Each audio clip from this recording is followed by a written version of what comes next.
Hello, everyone. Welcome to The Automotive Therapist. I'm your host, Scott Branford, and thank you for joining in. This podcast is designed to listen to your experiences with auto related subjects from driving to owning and beyond. Stick around, The Automotive Therapist is next.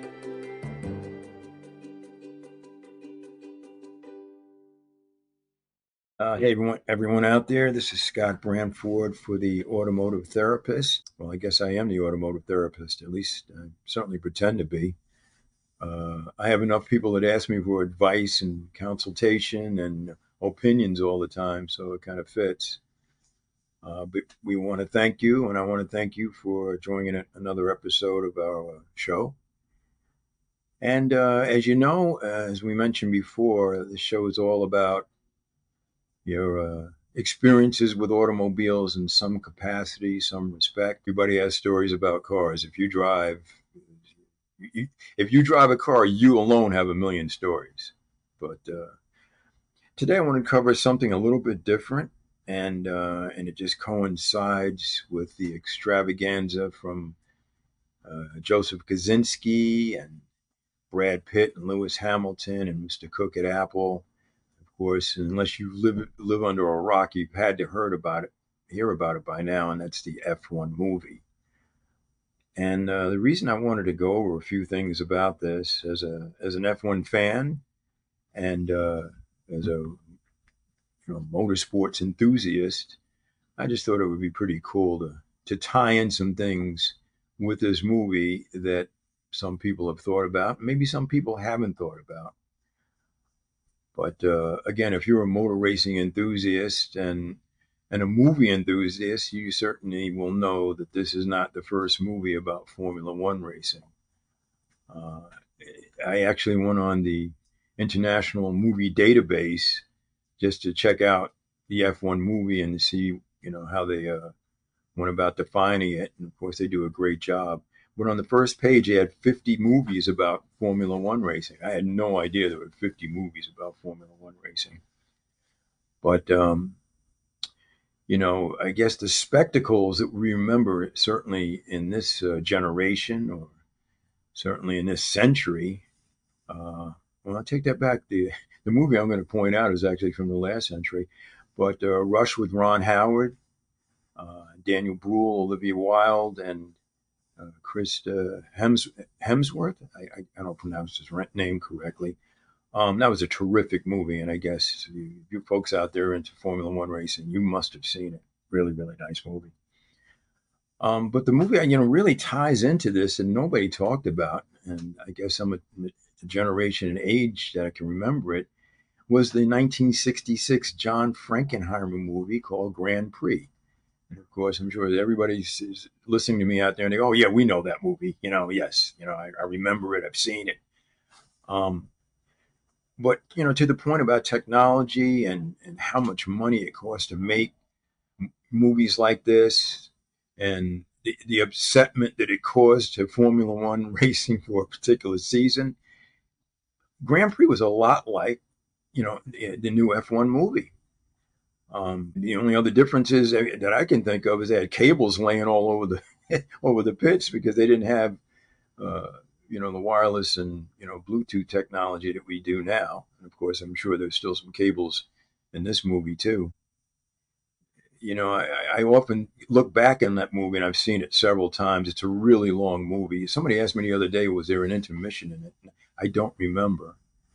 But I was 11 years old, and I saw the movie at a Walter Reed Theater in Manhattan on 3rd Avenue. So that tells you how old I am. And guys my age will know, about Walter Reed theaters. Um, but it was just a terrific movie. James Garner, of course, Yves Montand, and Eve Marie Saint.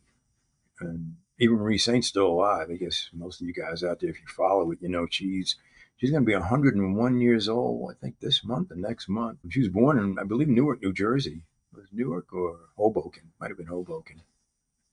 But it's tremendous to see how things have changed, how technology has changed, and but the theme, is constant, with life and certainly things related to motorsports.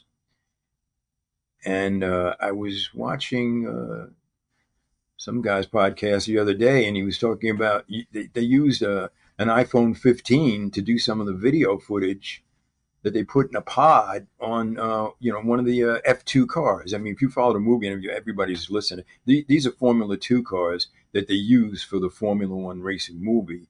And of course, then they dubbed in the sound of a Formula 1 car, which is fine because Brad Pitt and Mr. Idris there, I don't think driving a Formula 2 car is hard enough, much less a Formula 1 car.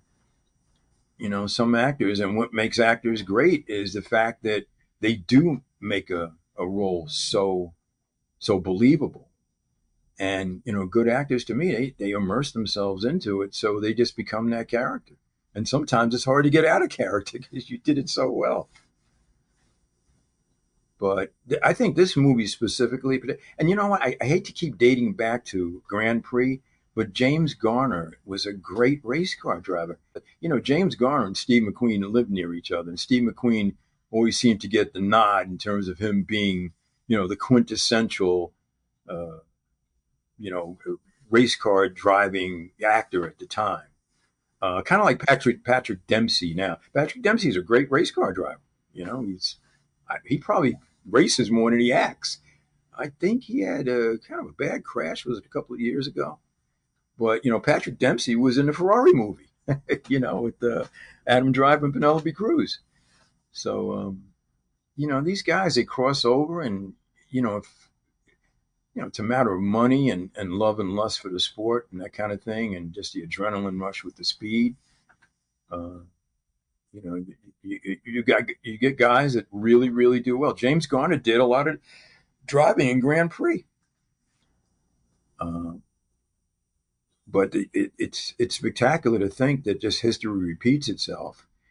And when they did the video footage back then, they used a Ford GT40, a la Ford versus Ferrari, the movie.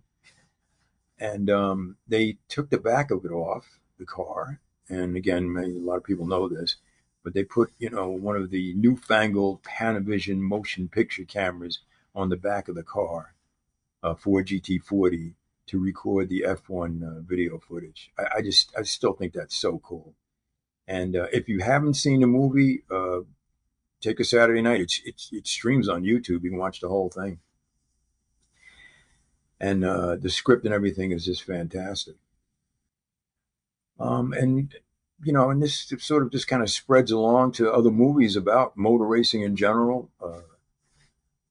You think about Tom Cruise in Days of Thunder, and he was a race car driver for a season or whatever. And it's funny when you look at some of the bullet points, of these guys' careers, highlights of their careers. For a short amount of time, they all wanted to be a race car driver. Brad Pitt's the latest one.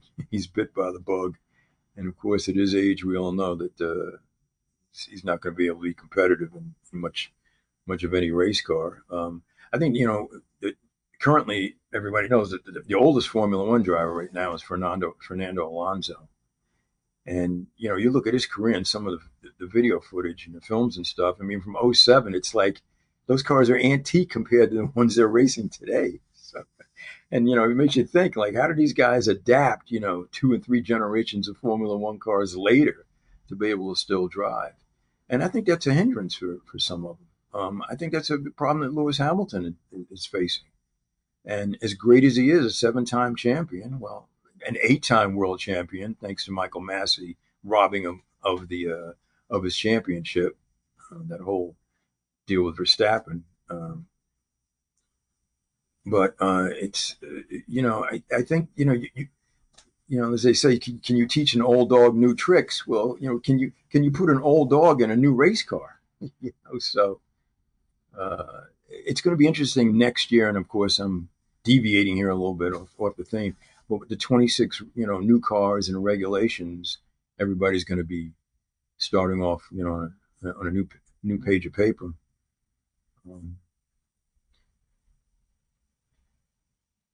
Again,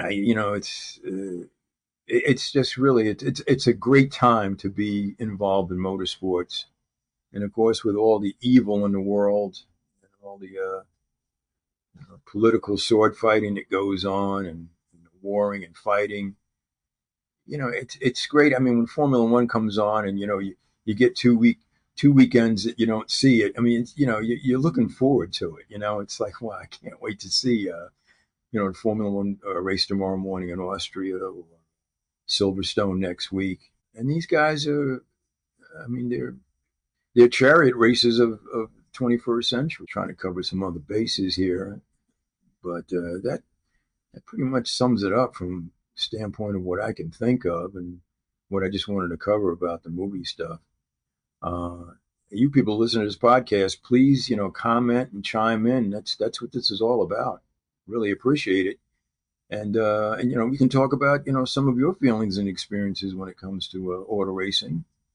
And of course, I would think there's a lot of people who are going to listen to this podcast that are involved in some capacity or were involved in auto racing.